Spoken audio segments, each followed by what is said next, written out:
આજે આપણે બનાવીશું બ્રેડના ભજીયા. તેના માટે આપણે સામગ્રી જોઈ લઈશું. 6 થી 7 નંગ જેટલી બ્રેડ, ઝીણા સમારેલા બટેટા, કોથમરી, ઝીણા સમારેલા મરચાં, 1 વાટકો જેટલી છાશ, સ્વાદ મુજબ મીઠું અને ધાણા અને મરી. હવે આપણે સૌપ્રથમ આપણે બ્રેડ છે એને આપણે પીસ કરી લઈશું. હવે આપણે આ બ્રેડના છે થોડા એવા પીસ કરી નાખશું.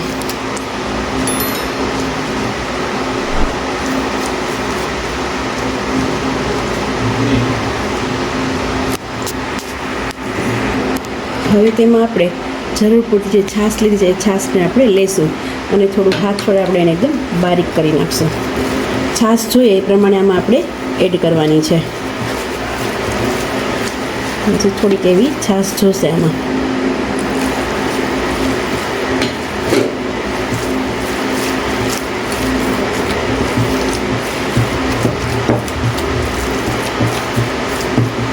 હવે આપણે આમાં જે બારીક સમારેલા છે બટેટા આપણે આમાં એડ કરીશું.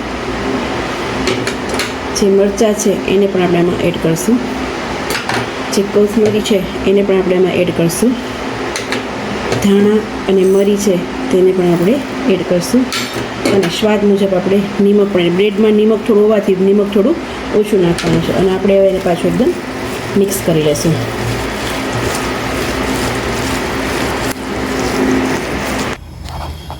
હવે આપણું આ બેટર છે એ તૈયાર છે અને તેલ પણ આપણું આવી ગયું છે. હવે આપણે એને ઉતારશું.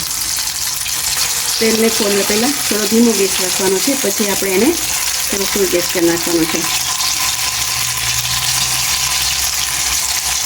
આમાં તમે ભજીયામાં તમે ધાણા ભાજી જે પણ કંઈ એડ કરવું હોય, મેથીની ભાજી તે પણ તમે આમાં એડ કરી શકો છો. હવે આપણા ભજીયા છે એ તળાઈ ગયા છે. હવે તેને આપણે સર્વિંગ પ્લેટમાં કાઢી લઈશું. આ રીતે બીજા પણ ભજીયા આપણે ઉતારી લેવાના. તૈયાર છે આપણા બ્રેડના ભજીયા. હવે તેને આપણે સર્વિંગ પ્લેટમાં સર્વ કરશું. એને ખજૂરની ચટણી સાથે કે આમની ચટણી ગમે તેની તમે સર્વ કરી શકો છો. થોડા એવા ક્રિસ્પી પણ થાય છે બ્રેડ હોવાને કારણે.